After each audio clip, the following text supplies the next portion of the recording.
Hello and welcome back to the 24 to Scratch by That's One Golf podcast. I'm your host Jojo, and as always, I'm joined by the man himself who's trying to go from a 24 handicap to scratch in just 1 year, Jacob. Jacob, how you doing? Welcome. I'm good. I'm good. I'm actually injured. I think I picked up an injury today Oh, in the gym, which I'm sure we'll dive into later. But other than that, feeling pretty good, mate. How you doing? yeah, all good. I mean, I haven't been able to play any golf due to the weather in the UK. If you're from the UK, you know it's just been raining cats and dogs, storm, snow, anything you can imagine ungolf worthy has happened. So sadly, no golf. I think I'm gonna have to jump in and try find a simulator nearby because I've got the golf itch, and I need to play. And it's so horrid out there. I'm getting away from you, mate. I'm just getting so much better than you now. It's No, just you're disgusting. not. You're not even going to be able to come to family gatherings because it's going to be that embarrassing, the difference between No. mine and yours level of golf. Right. No, no. I'm being so honest now. It's gonna be embarrassing when you've spent 365 days trying to get to scratch, and I'm still better than you. I'm just putting that out there. Mate, never happening. You've never beat me at a round of golf in your life. Yes, I have. You've only beat me once. Oh my god, it's absolutely blasphemy. Ah, you shot last time we played stroke play against each other. You struck 25 over 9 holes. Yeah, Like, yeah, that was different though. I was coming off the back of speed training and just that was just a one-off. That was a no, one-off. it's excuses, excuses. Yeah, I think I beat you every day that week over Christmas that we played, but don't worry about it. Oh, Um, mate, this guy's living in a fairy tale no, fiction. no. Anyway, Let me. I want to say something before. Right, we set up Jacob's net, and he's got like the Garmin like little launch monitor thing. So we're the playing some R10, the Garmin the R10. R10. Yeah. That's it. Yeah. So we're playing some virtual holes on that with the net set up, and he missed the net by toe shanking it about 4 times. That was pretty mental. We before that, because we were doing a video and wanted like the little short video to pop, the car was behind the net, and Jojo was like, "I think we should probably move the net," and I was like, "No, we're not gonna miss the net. It's massive, and we're right next to it." The first shot I took, I literally missed the net. It's just like I'm so glad we moved that net. Yeah. But no, also in right, it's a really good setup, really good for practicing the R10. But in that simulator was annoying me so much, and the fact that I hit like 5 trees in a row on the R10, where it's like, it's just how. Like it was just Yeah, so they unlucky. It was like you'd programmed it against me. No, I think the trees don't have like leaf physics. So like it's like coloured in like a drawing. So if you hit any part of it, it's like hitting a brick wall. Doesn't go through. Um, Still good bit of kit though. Yeah. It was really good to be fair. Highly recommend. Anyway, we touched on this last podcast and wanted to get into this. You were playing a tournament round back in Spain, a tournament round of golf at your local club. So, how did you get on? First of all, tell us about the tournament. Was it stroke play, Stableford? What kind of format was it? So it was just individual stable for tournament. And in our first episode of the podcast, so the episode that was released a few days ago, if you haven't listened to it, subscribe to this and go check it out because I knew as soon as I said this, I regretted it in the podcast last week. I basically said that I thrive under pressure on the golf course because I've got so many external stress factors in my life that if there's pressure in the game, it takes my mind off the rest of it.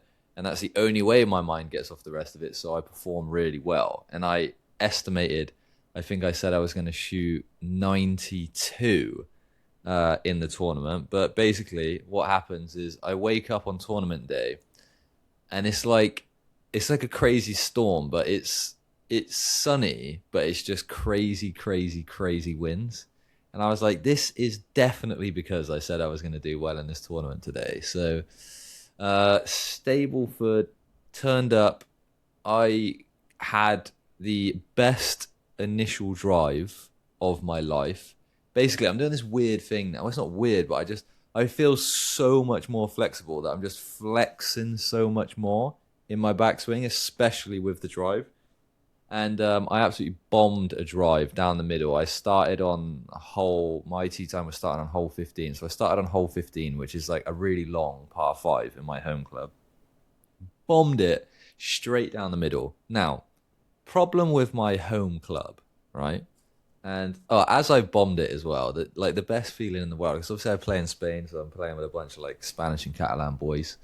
And I absolutely rinse it down the middle and smash it really far, and you just hear all the Spanish guys going, "Oh, joder!" Like it's just like swearing about like, and I'm just like, yeah, like all the pressure of the T1 built up, nailed it. Right now, the only thing, well, not the only thing, but one of the thing that makes my golf course really challenging is that I always say it's like through a forest on the side of a cliff. Now, one of the reasons why it's so challenging is because you never get a flat lie. So second shot in the fairway, mind you, the ball is in the fairway, but it's a couple of inches, like it's really slanted, the fairway. So the ball is a couple of inches below my feet. Now, I've just hit the drive of my life. I am feeling confident.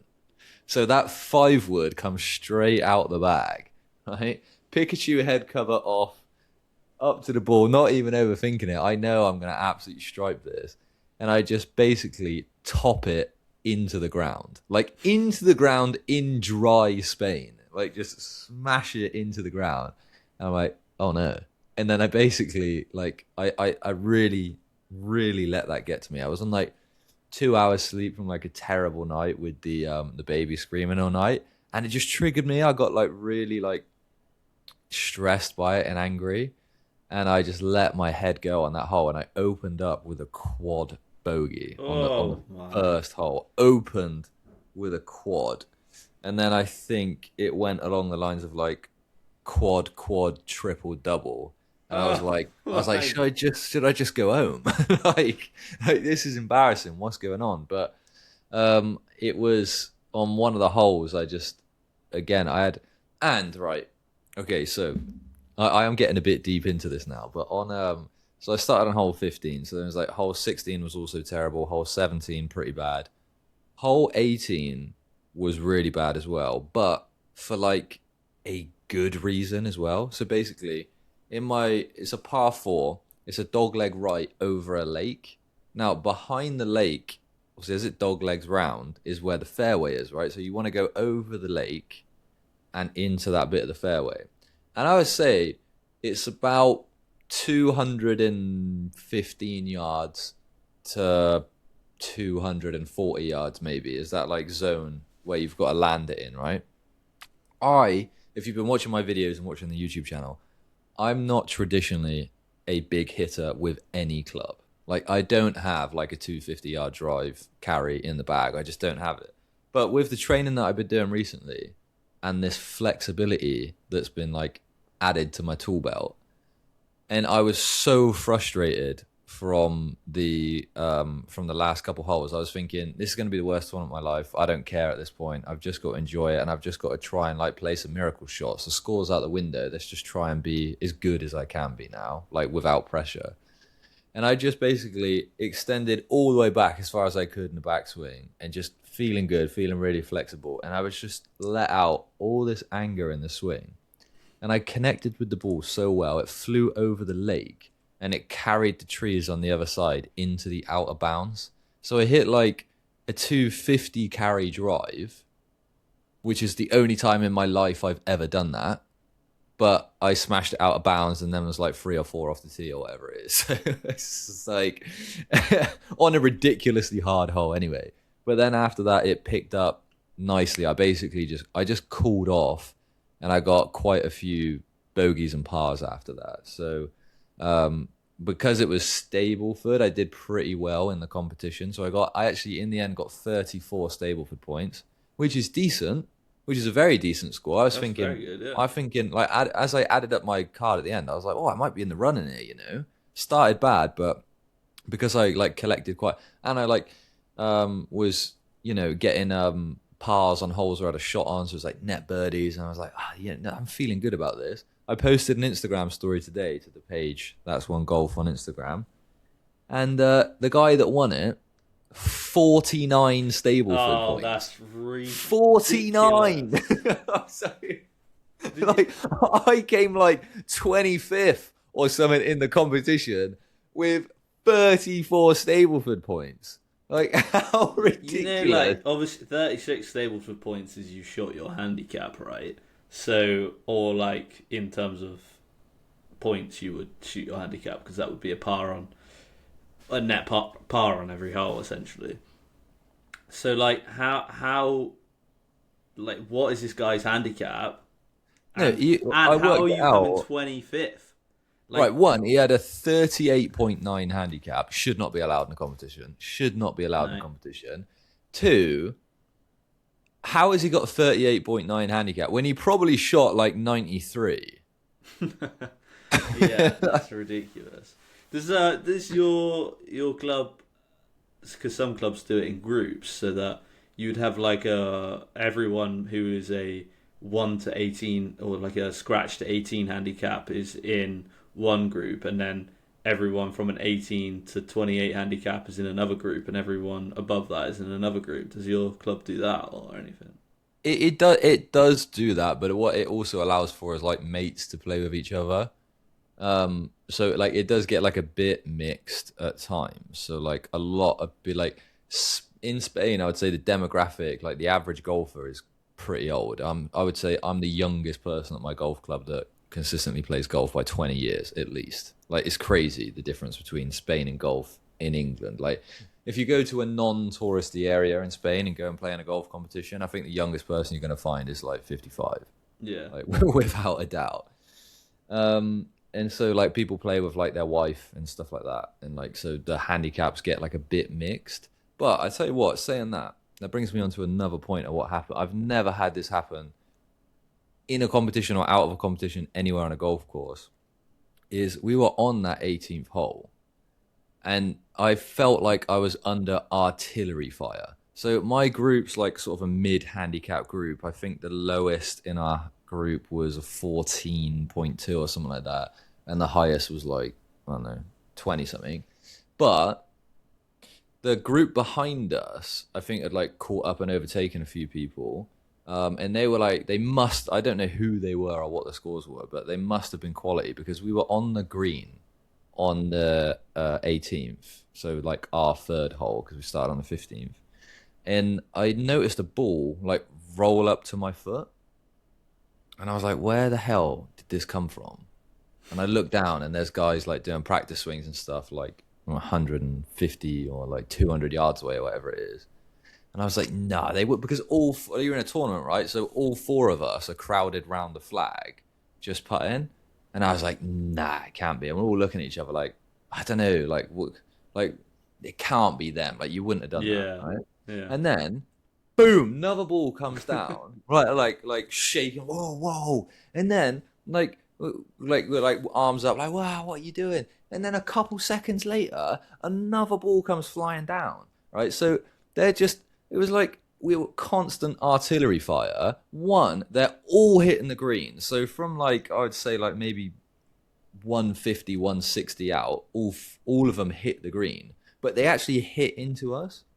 And they were just so angry that we were taking so long while we're with some like, we're not the best golfers in the world. Like if they're scratch or close to scratch, like yeah, they're going to be playing a lot faster than us because like, especially with some of us having a few bad holes, I think we were taking quite a few shots. But like, and this is really early on into the golf competition. We're not moving at a slow pace, like really. And they were just peppering us. I was like, Yeah. how terrible is that? Mate, some of the golf etiquette I've witnessed in Spain has been the worst I've ever seen, to be honest. But Yeah. I mean, like that anywhere, people get mad about pace of play and stuff. But it's just silly because, like, it's dangerous. Like, what would you like? How can some people? I actually do not understand how they can be so impatient that they would risk hitting a ball at 100 miles an hour, which is like solid, at people. You know, like it's not that deep, is it? Just chill. No, imagine like Oh, catches you in the face, breaks a tooth or something like that. I don't want to go too yeah, into negative stuff, but it's like you're in a competition where a group started on every hole. There's nowhere for you to go. yeah, yeah, Like yeah, yeah. What are they gonna do? Yeah, like everyone's finishing this competition at the same time. There's nowhere for you to go. Like yeah, yeah. Shotgun start. Oh yeah, yeah, yeah. Nah. But hey, so alright, it doesn't sound like you ended up too bad, but your stroke play score doesn't sound like it would be the best then.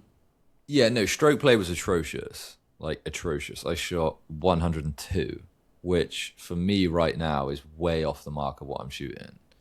What was wrong? Where was off the tee? It sounds like off the tee was fine. Putting, chipping, approach shots. It was either like later in the game where I was losing a couple points was off the tee for sure. I took 5 drops in the round. That's a lot. One of them, yeah, it's just like it's the long shots, so it's like the driver was really hit or miss. It was either absolutely phenomenal or like I've just developed quite a big slice. So obviously I was OB on the best drive of my life, so that was a drop there. I had a couple of like slices, and it's also like the course you've seen it. It's hard to describe, but it's really unforgiving. So like you're going through forests, and there's certain fairways that you have to hit in a certain position to not lose the ball, because they're very very like slanted and downhill. So let's just say it goes left is high, right side is really low. If you land near the bottom right, it's going to roll off into the trees, and you risk not finding it. So you have to. The play is you need to land up on like the other side. But it depends what kind of player you are. If you've got like a fade or a draw, the hole's going to play into your advantage or not. And then because of, I think the mental game got to me as well. I basically was playing shots that I shouldn't have been playing. Like I was angry at one point, and I was like, right, I'm gonna. This was on the second hole.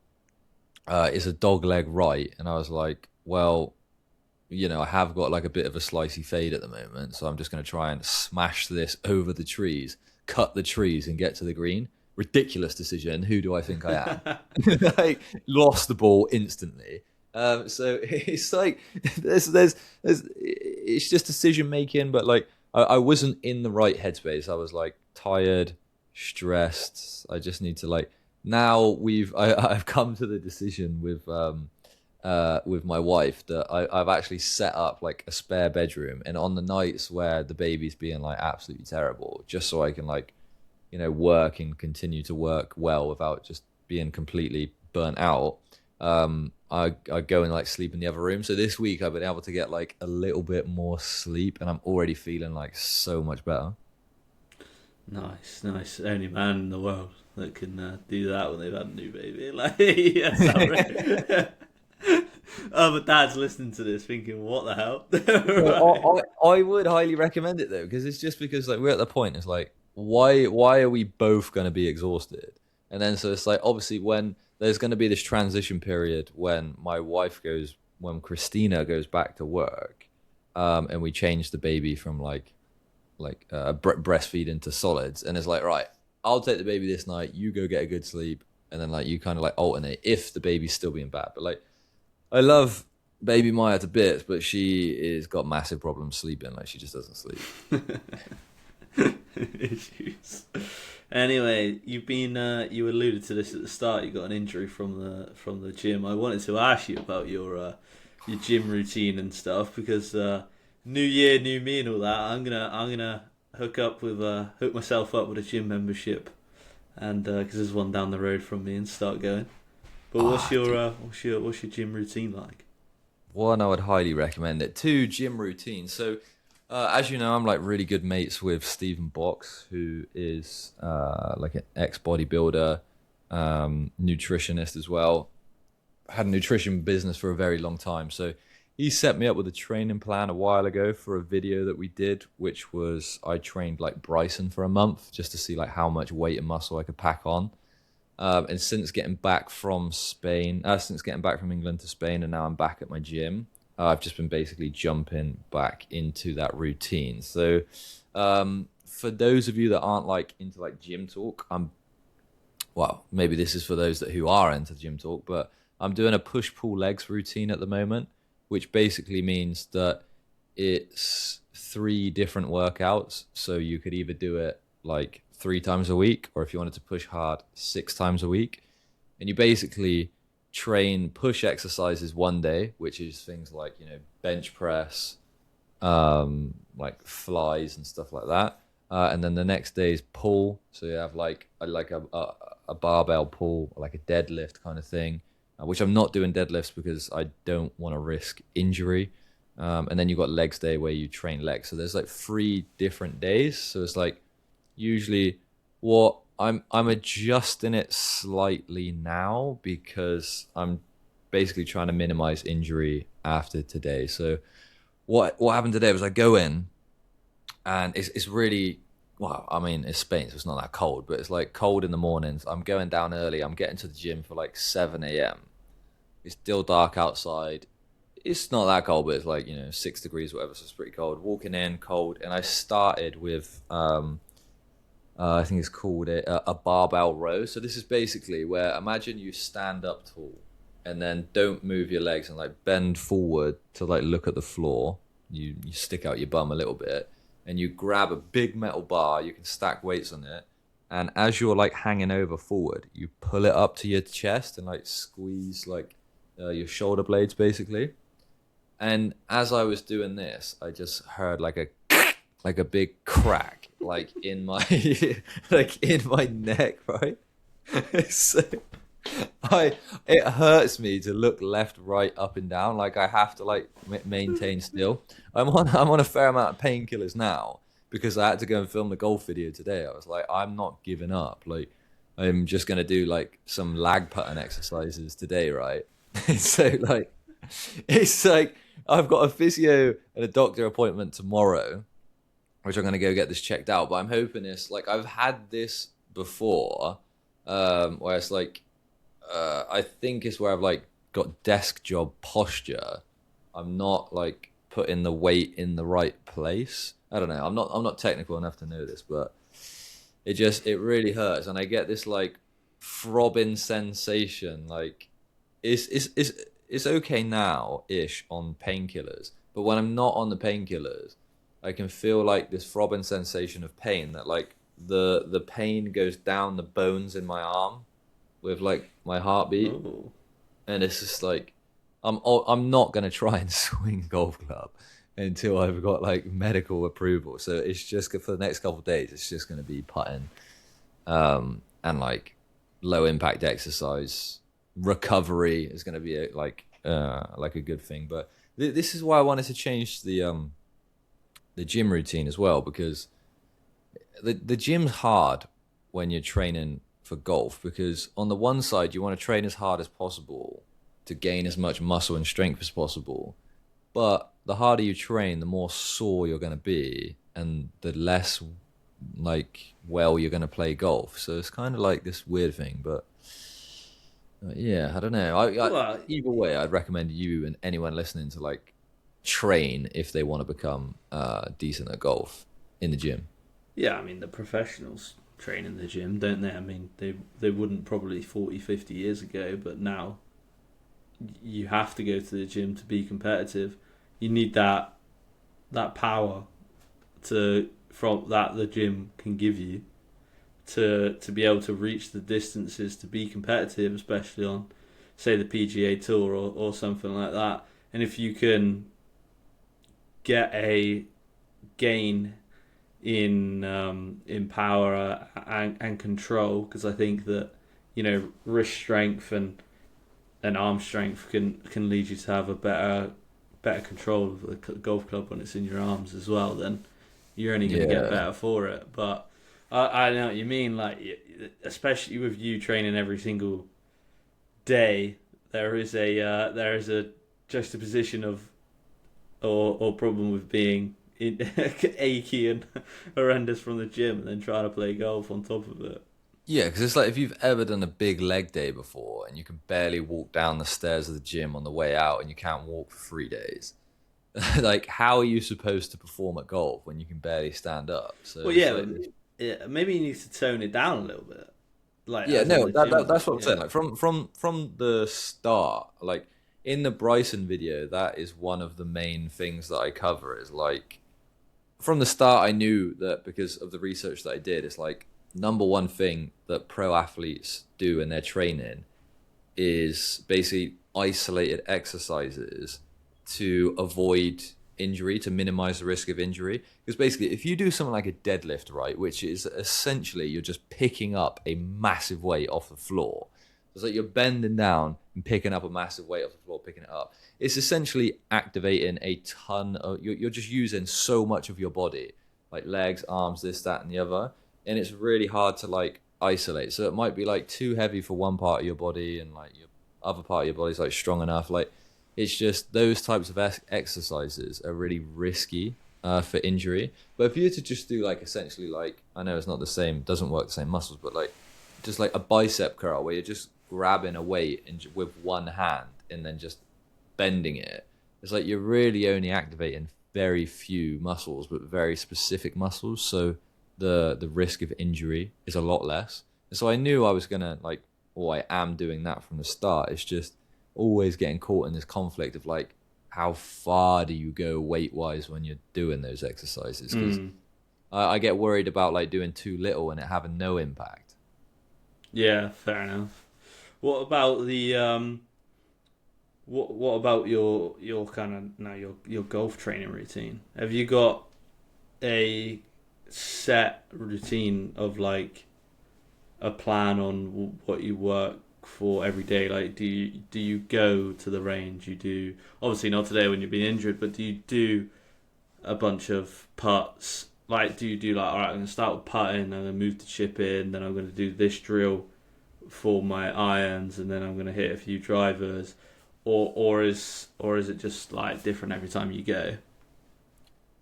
It's for a long time been fairly different every time I go, but I know that's not the best way to do it. So recently, what I've been doing is like the ideal training day for me, which I would say I probably get to achieve about 3 days per week, is get to the range, 30 balls on the range, but just kind of focused, like not just like smashing them out, just like focus shots. Most of the balls, so 50% of the balls, I'll hit with a pitching wedge or a 9 iron. Then I'll do about 25% of the balls with maybe like a 7 to 5. And then I'll do a couple of balls with the driver and maybe like the hybrid. And I try and limit doing a lot of shots with the driver and the lower clubs, just because if I'm playing every single day, I want to, like, again, minimize the chance I get injured and minimize the stress on my back. So then it's 30 balls at the range. And now I am guilty of not having a very specific plan of what I'm doing at the range. I'm just trying to, at the moment, just get comfortable with the swing. I'm trying to basically forget about all the lessons I've had and just get comfortable with the swing, because I'm overthinking the hell out of it on the golf course at the moment. Like, the reason why I shot 25 over 9 holes with you is because I just could not get out of my own head. Like, I just was thinking about every Yeah. aspect of the swing. But that's because with, the videos and all the lessons I've been having, everybody is like, obviously scrutinizes the swing, which is good. I like, because, I can learn from it. But then you're hearing 100 different things about the swing and like different points and, backswing and just everything that you have to do. I was just completely overthinking it. So now I've just said to myself, I'm going through a period of 2 weeks where all I care about is feel. All I care about is feeling confidence. Like, I'm not going to think about swing mechanics. I'm not going to think about certain like drills and that to do on the range. I just want to get comfortable on top of the ball again. And then after I've done those 30 balls on the range, I'll go do about 25 minutes of chipping, just short 10, 20-yard chips, just really trying to dial in, getting close. And then I'll do 25 minutes of putting. In the putting, I do different drills, but just to keep it like interesting Yeah. and engaging. So I play like little mini games putting where you put like the ball like 1 meter apart, 1 meter further each time, and you're trying to get like pars and birdies and stuff in that little game, which is nice. And then I will go and do 9 holes. But that whole routine takes about 3 hours. So it is quite a substantial time commitment. So I'm only able to do that about 3 days a week. The other times, it just depends on the day, what I do. But I'm trying to at the moment just prioritize chipping and putting. What you need and what is killing me every time I see you putt, you need a putting lesson, man. Where's the putting lesson? Like, I was just thinking this the other day. I was like, you need to build some solid foundations. Like, you're practicing, great, and you've done a lot of work on the swing and stuff. But where's the putting and chipping and bunker lesson? That's gonna take off 10 shots. Like, if you can nail putting and nail bunkers and get pretty good at chipping, all the short game sort of stuff, you're easily gonna be within around the 90s every time. And then and that is with a terrible long game. And then you can work, and then obviously you'll be building on that long game as well. But I look at the putting and it just makes me cry sometimes. Yeah, because the thing that's weird with the putting is before I started this challenge, I was freakishly good at putting for no reason. Like, freakishly good. Like, I'd be landing like 30-foot putts. Just, I don't know if I had this crazy lucky streak. But, we were doing videos where we were like playing against Alan and stuff, which is a pro golfer. And me and my brother, like, we and Jojo scrambled against him. And I would just take these random like potluck putts. And they would just always go in. I just felt like on top of the world. So it was like, I always felt like I didn't need to practice the putts because I can't miss a putt. But then when I started getting really serious and playing like a lot and playing every single day, I just lost my head. I lost the confidence. That's a mentality thing, isn't it? Yeah. It's like if you were to walk up to me, or if we were to be on a green and I'm like, roll me that ball, you'd roll it to me and it would go to me every single time, right? Yeah. Like, you don't even think about it, right? You're just like, yeah, whatever. Or throw me that, boom. It's not hard. But, and like, when you putt like that with the freedom of like, yeah, whatever, I'm just gonna do, and you've got nothing on the line and it's like easy, your putts flow. But I think where you're getting serious about it, obviously you got that mental block now, so maybe you need to switch into that other frame of mind again. But also it exposes like more of the technique as well. Like, I think, yeah, because it's that crossover of like drilling in bad habits, but then I don't want to go and get a lesson and have even more to think about. I don't even think putting is like much to think about though, right? Like, putting is like 95% setup, and like maybe a golf swing's like 80% setup, but putting is like 95% setup, and then the other like 4% is like knowing how to rock, and then 1% is reading the green.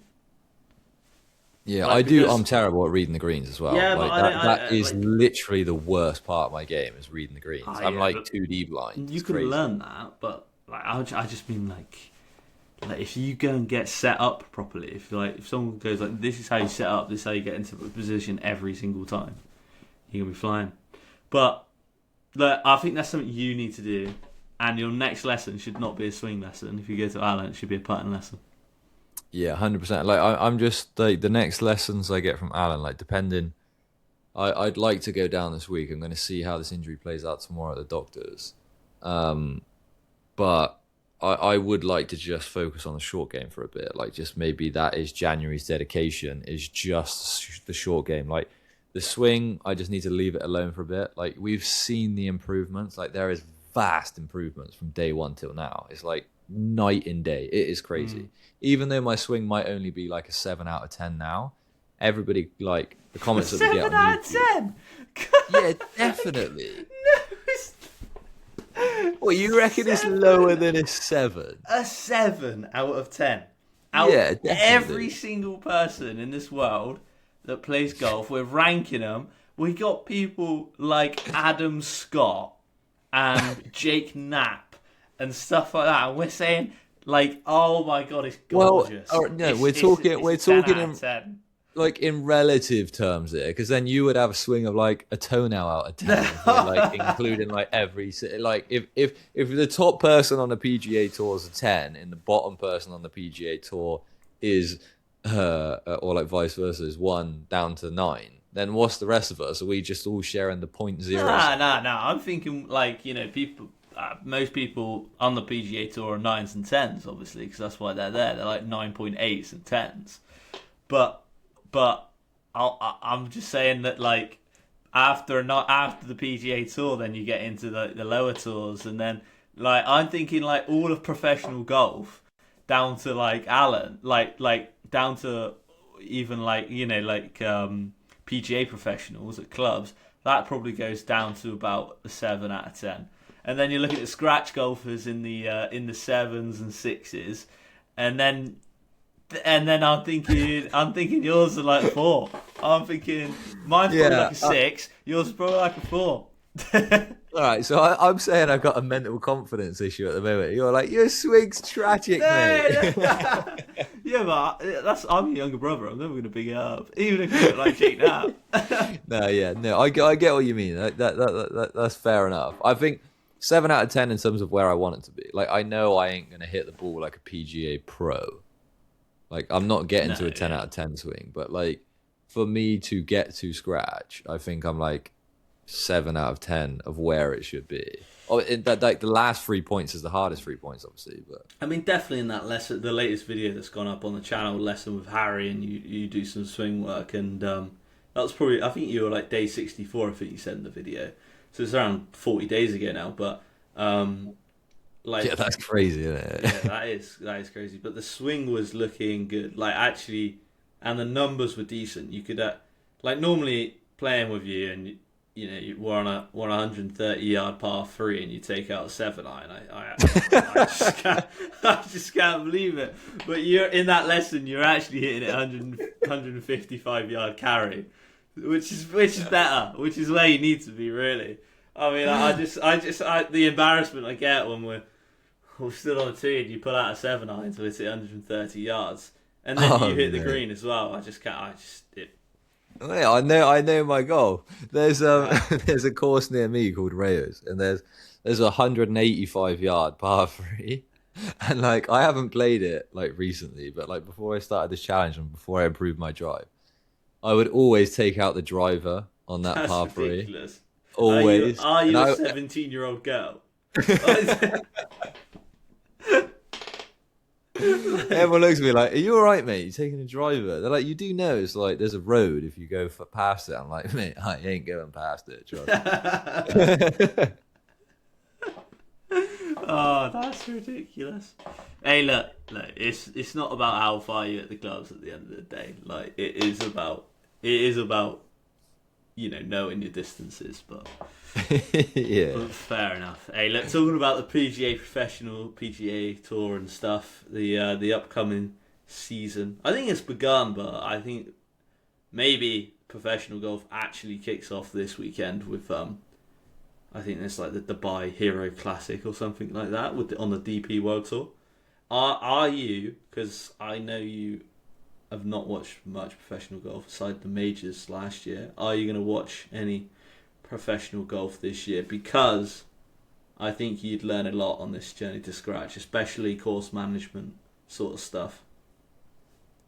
I think like one for me, I'm quite a big sports fan, but I don't watch sports. I only watch international sports, like the big events in any sport. So like I watched the Ryder Cup and that was amazing. That was like we were on the phone to each other, like it was like incredible, great experience. But like day to day like football matches and day to day like weekends in golf, I mean I probably should start watching it. But if I bring any more golf into this household, I think my wife is gonna scalp me. Like, That's a good point. That is a good point. I actually seem to remember Christina saying you can play it, but you can't watch it. Yeah. So I think like I'll try to like obviously like clips on Instagram and stuff like that. Like I watch a cheeky clip every now and then. I will try and watch like the big events, but I just like I think I'm too in the thick of training for it with the job and the baby that to like just like get back, put my feet up on the couch and be like flick on the golf. I'm gonna see in the corner of my eye a knife flying from the corner just straight into my throat. You need to watch some professional golf and like high level golf though, because that's where you're aiming for, and it puts things in perspective, right? Because like they're not hitting every green, or they might do on a really good run, but like then I mean they're playing tough courses, but they're not hitting every green, they're not hitting every fairway, and even if you just look at those stats, like you need to, because I think it's easy. Like even me as like a 18 handicap or whatever, like playing and I'm like, I didn't hit the fairway, or like, I didn't hit the green, and then you beat yourself up over it, and you're like, oh, well, like if you were hitting every green and every fairway, I'd probably be in America right now, like living in like Jupiter Links or whatever, you know, like chilling out with Brooks Koepka and stuff like that. It's not realistic. Well, that's what Harry said to me in a lesson. He was like, "Oh, if you could do that every time, like you'd be like great. That's going to increase your chances of hitting the fairway." And I was like, "Oh, you know, how many times does a pro hit in the fairway?" And he was like, "Oh, I think tour average is like 80% or 75% or something." And I was like, "What? Pros are missing the fairway 25% of the time?" Yeah, probably. He was like, yeah, of course they are. 75% would be a good tournament, I reckon. Yeah, so like that put it in perspective for me, because I think I don't consume like a lot of content or watch like an awful lot of golf, but what I do see on like Instagram when I'm posting the daily videos and stuff is I just have a flick through, but you see everyone's highlight reel, like whether it's the PGA Tour official page or other golf influencers, you're seeing their highlight reel, and it doesn't give you like a true view of what golf actually is. Because like if you like hit a bit of a big fade into the rough and you've still got a fairly decent second shot, you shouldn't be beating yourself up over that, which I always am. If I don't hit the perfect shot, I'm pretty annoyed about it. Yeah, I always get like that. But anyway, let's stop being down on ourselves, and I'm sure this coming week will be better for you if you get over that injury. I want to do the question segment, and then we will call it there. And this week's question, I haven't looked at the answer, don't worry. Well, I want to see if you get it as well then. What is this question? Okay. What is 4.25 inches in diameter? Is it A golf ball, B, Jacob's golf ball, testicle? No, I'm joking, it's not. B, the head of a driver, C, a golf hole, or D, a divot? Well, I mean, we can rule out D, and I've never hit a divot in my life. Behind the ball you have. I'm going to go driver. The head of a driver. The head of a driver. But can't drivers be, like, that's ambiguous, no? Like, and drivers can be different sizes. Well, then it has to be golf ball by that logic then. Yeah. I'm going to go for a golf hole. You're going for a golf ball? Oh, no, the golf hole. Yeah, obviously. I reckon, yeah. No, I'm going the golf hole. Oh, no, yeah. I'll go. I said driver first, but my second would be... All right, he's going for driver. It is a golf hole. Is that... I'm 2 for 2. You're... yeah. 2 for 2. You looked at the answer last time. You were doing it. All right, okay. I don't know if I answered it, but I did answer that in my own time before the podcast last week, and I did. Oh yeah. It was obviously Tiger Woods. Come on. But I mean, I think that was a fairly easy one as well. Yeah, no, that's good logic from you there. Good logic from you. I kind Yeah. of, yeah. Obviously, a driver's going to be different sizes, but it's just, yeah. I mean, Could there'd be a be about max 4 size, points. but it didn't say the max size, and I think they measure the max size of a driver in CC, so I don't know. Like, there'd obviously be a limit on face length as well, but in terms of diameter, I think it could be whatever. Anyway, it's been a pleasure, Jacob, and thank you everyone for listening. If you are listening to this on Spotify, please, if you could give us a 5-star rating, that would be amazing. And if you could follow the podcast. If you're listening to this or watching this on YouTube, give us a sub and a comment. And if you're listening to this on Apple Podcast or Amazon, I guess a 5-star rating on there as well. I don't know how it works on those ones, but if you could give us a rating or a like or whatever, that would be amazing. And we will be back next week. Thank you. Yeah, nice. Thanks. And remember to follow us on Instagram as well. All links will be down below. And if you're looking for some golf balls, check out Vice Golf and use code Jacob for 10% off at the checkout. Love it. Feels good saying that. Yeah. and follow That's One Golf on YouTube and everything as well. Exactly. Nice one. Cool. Catch you on the next one, guys. Right. Bye.